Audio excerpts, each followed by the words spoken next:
Hi friends, welcome back to my channel. ముందుగా అయితే అందరికి నమస్కారం అండి. ఆంధ్రప్రదేశ్లో ఎవరైతే విద్యార్థులు 1వ తరగతి నుంచి 12వ తరగతి వరకు చదువుకుంటున్నారో వాళ్ళ యొక్క తల్లి ఖాతాల్లో 13,000 రూపాయలనేది తల్లికి వందనం పథకం కింద ఈ రోజునైతే సీఎం చంద్రబాబు నాయుడు గారైతే విడుదల చేయడం జరిగిందండి. ఆల్మోస్ట్ అందరికైతే ఈ రోజున జమ కావడం జరిగింది. సో చాలామంది మన సబ్స్క్రైబర్లు కూడా జమ అయినట్లయితే మనకి కామెంట్ చేయడం జరిగిందండి. అదేవిధంగా చాలామంది సబ్స్క్రైబర్లు కామెంట్‌లో 10వ తరగతి విద్యార్థులకు ఈ అమౌంట్ అనేది క్రెడిట్ కాలేదని అయితే చాలామంది అడగడం జరిగింది. అదేవిధంగా చాలామందికి ఇంకా అమౌంట్ అనేది క్రెడిట్ కాలేదని అయితే కామెంట్‌లో కూడా అడగడం జరిగిందండి. సో వాళ్ళకైతే వాట్సాప్‌లో అయితే మీరు మీ స్టేటస్ అనేది చెక్ చేసుకోవచ్చండి. పడిందా లేదా? అలానే ఎంతమంది విద్యార్థులకు పడుతుంది? మీరు అర్హత కలిగి ఉన్నారా లేదనేది మీ వాట్సాప్‌లోనే మీరైతే చెక్ చేసుకోవచ్చు. సో అది ఏ విధంగా చెక్ చేసుకోవాలి అనేది నేను ఇప్పుడు మీకు చెప్తాను. అంతకంటే ముందు మన ఛానల్ ఎవరైనా ఫస్ట్ టైం విజిట్ చేస్తుంటే ఛానల్ చూసి కంటెంట్ నచ్చినట్లయితే ప్లీజ్ సబ్స్క్రైబ్ చేసి మాకు సపోర్ట్ చేయండి. అదేవిధంగా వీడియోస్ చూస్తున్నారు కానీ లైక్ చేయట్లేదండి. మీరు లైక్ చేయడం ద్వారా ఈ వీడియో మరికొందరు రికమెండ్ అయ్యే అవకాశం ఉంటుంది. వాళ్ళు కూడా యూస్‌ఫుల్ ఇన్ఫర్మేషన్ తెలుసుకుంటారు. సో మీరు లైక్ చేయడం ద్వారా నాకు కూడా కొంచెం మోటివేషన్ అనేది రావడం జరుగుతుంది నెక్స్ట్ వీడియోలు చేయడానికి. సో కాబట్టి ప్లీజ్ లైక్ చేయండి. సో ఇక లేట్ చేయకుండా అయితే డైరెక్ట్‌గా అయితే వీడియోలోకి వెళ్ళిపోదామండి. సో మీరు ముందుగా స్క్రీన్ పైన చూసుకున్నట్లయితే మన సబ్స్క్రైబర్ల నుంచి మెసేజ్ అంటే కామెంట్ రూపంలో రావడం జరిగిందండి. మాకు డబ్బులు పడ్డాయి. Thank you CM sir. I am also happy. My support CBN sir అయితే రావడం జరిగింది. సో అదేవిధంగా కోనసీమ జిల్లా మాకు 3 PMకి 13,000 అనేది డిపాజిట్ అయ్యిందని అయితే కామెంట్ రూపంలో తెలియజేయడం జరిగిందండి. కోనసీమ జిల్లాకు కూడా పడడం జరుగుతుంది. అదేవిధంగా జస్ట్ ఇప్పుడే 26,000 క్రెడిట్ అయ్యనైతే కూడా మనకి మెసేజ్ అయితే రావడం జరిగిందండి. సో వీళ్ళ కుటుంబంలో ఇద్దరు పిల్లలకైతే ఈ తల్లికి వందనం అనేది పడడం జరిగింది. సో అదేవిధంగా ఇక్కడ చూసుకున్నట్లయితే బ్యాంక్ నుంచి మెసేజ్ కూడా చూపిస్తున్నానండి విత్ ప్రూఫ్స్ అండి ఇవన్నీ అయితే.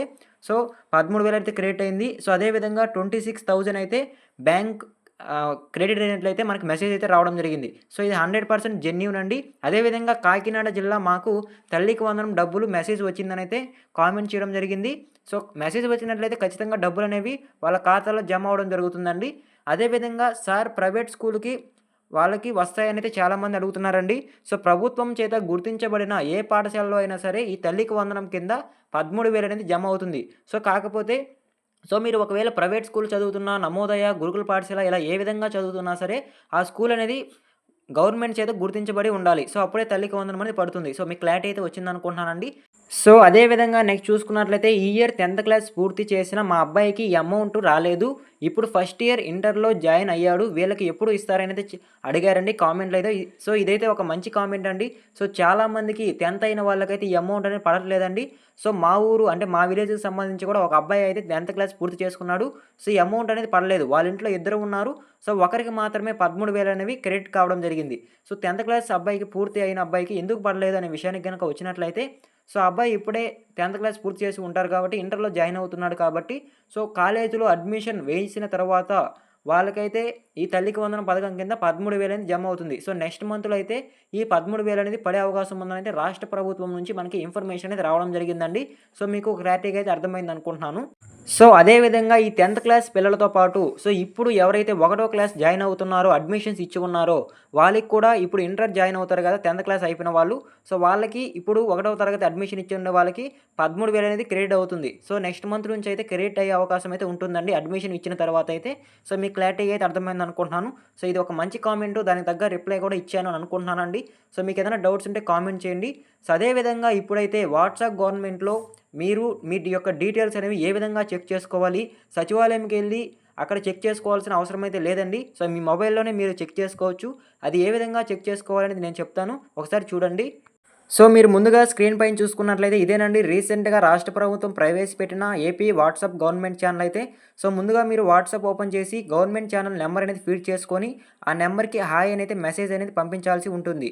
సో మీరు మెసేజ్ పంపించిన కొద్దిసేపు తర్వాత అయితే మీకు ఒక మెసేజ్ అనేది పంపించడం జరుగుతుందండి రాష్ట్ర ప్రభుత్వం అయితే.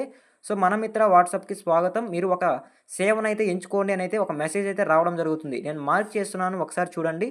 సో సేవను ఎంచుకోండి అని ఉంది కదా దాన్ని ఒకసారి క్లిక్ చేయండి. సో క్లిక్ చేసిన తర్వాత సో ఈ విధంగా ఇంటర్ఫేస్ అనేది రావడం జరుగుతుంది. సో దయచేసి ఒక సేవను ఎంచుకోండి అని అయితే రావడం జరుగుతుందండి. సో దానిపైన క్లిక్ చేసిన తర్వాత సో ఇప్పటి వరకు రాష్ట్ర ప్రభుత్వం ప్రవేశపెట్టిన సేవలు ఏవైతే ఉన్నాయో అన్నీ రావడం జరుగుతుంది. సో ఫస్ట్‌లోనే తల్లికి వందనం అయితే ఉంటుందండి. సో దాన్ని క్లిక్ చేసుకోవాల్సి ఉంటుంది. క్లిక్ చేసుకున్న తర్వాత తల్లికి వందనం 2025 స్థితి అని ఉంటుంది. సో దాన్నైతే క్లిక్ చేసుకోవాల్సి ఉంటుంది. నేను ఒకసారి మార్క్ చేస్తున్నాను చూడండి. సో దాన్ని క్లిక్ చేసుకోగానే కింద మీకు ఒక ఆప్షన్ అయితే రావడం జరుగుతుంది. తల్లి యొక్క ఆధార్ కార్డ్ నెంబర్ అనేది నమోదు చేయండి అనేది ఉంటుంది.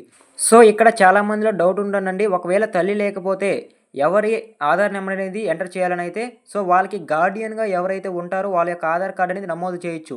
సో నేను సపోజ్ మా ఇంట్లోకి సంబంధించి ఆధార్ నెంబర్ అనేది ఎంటర్ చేసి నిర్ధారించడం జరిగింది. సో కింద ఆధార్ కార్డ్ ఎంటర్ చేసిన తర్వాత నిర్ధారించండి అని ఉంటుంది.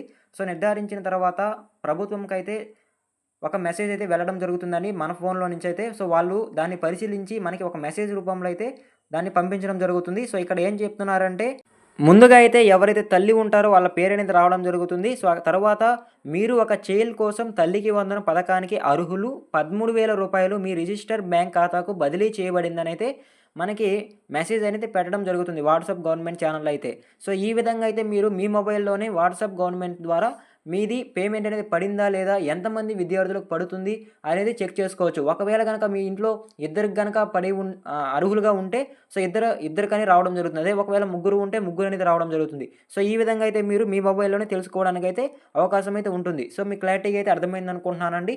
సో అదే విధంగా నెక్స్ట్ చూసుకున్నట్లయితే సో మీకు స్క్రీన్ పైన అయితే ఒక పిక్ చూపిస్తున్నాను, ఒకసారి చూడండి. సో ఇది కూడా వాట్సాప్ గవర్నమెంట్‌లో మీరు ఎవరైనా బ్యాంక్ అకౌంట్ నెంబర్ గాని ఆధార్ నెంబర్ కానీ సెండ్ చేస్తే ఈ విధంగా అయితే రావడం జరిగిందండి కొంతమందికైతే.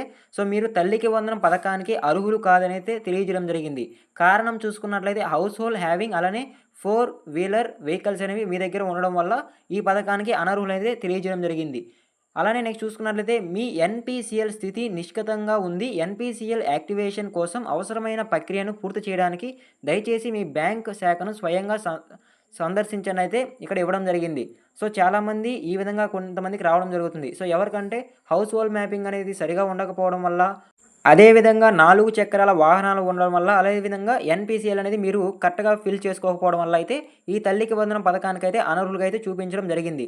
సో దీన్ని మీరు సరి చేసుకోవడానికి బ్యాంక్‌నైతే సంప్రదించండి అని అయితే ఈ రూపంలో మెసేజ్ అయితే రావడం జరుగుతుంది. సో ఇది కూడా ఒక సమస్యేనండి. సో అమ్మఒడి పడే వాళ్ళకి కూడా ఈ విధంగా అయితే చూపించడం జరుగుతుంది. ఎన్‌పీసీఎల్ అనేది యాక్టివేట్ చేసుకోండి అని. సో ఖచ్చితంగా మీరు ఎన్‌పీసీఎల్ అనేది చేయించుకొని ఉండాలండి.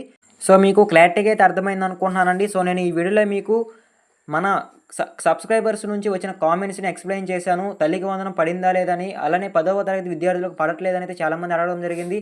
వాళ్ళకి కూడా ఒక ఇన్ఫర్మేషన్ అనేది ఇచ్చాను అని అనుకుంటున్నాను. వాళ్ళకి ఒక క్లారిటీ అయితే వచ్చింది అనుకుంటున్నాను. అదేవిధంగా వాట్సాప్‌లో మీ స్టేటస్ అనేది ఏ విధంగా చెక్ చేసుకోవాలి, మీరు సచివాలయంకి వెళ్ళకుండా అనేది కూడా చెప్పడం జరిగిందండి. సో ఈ ఇన్ఫర్మేషన్ మీకు నచ్చినట్లయితే ప్లీజ్ లైక్ చేయండి. మీరు లైక్ చేయడం ద్వారా ఈ వీడియో మరికొందరు రికమెండ్ అయ్యే అవకాశం ఉంటుంది. నాకు కూడా కొంచెం మోటివేషన్ అనేది ఉంటుందండి నెక్స్ట్ వీడియో చేయడానికి. కాబట్టి ప్లీజ్ లైక్ చేయండి. అదేవిధంగా మన ఛానల్ ఎవరైనా ఫస్ట్ టైం విజిట్ చేస్తుంటే ఛానల్ చూసి కంటెంట్ నచ్చినట్లయితే ప్లీజ్ సబ్స్క్రైబ్ చేసి వెళ్ళండి. మరొక ఇంట్రెస్టింగ్ వీడియోతో మీ ముందుకు వస్తాను. అంతవరకు జై హింద్.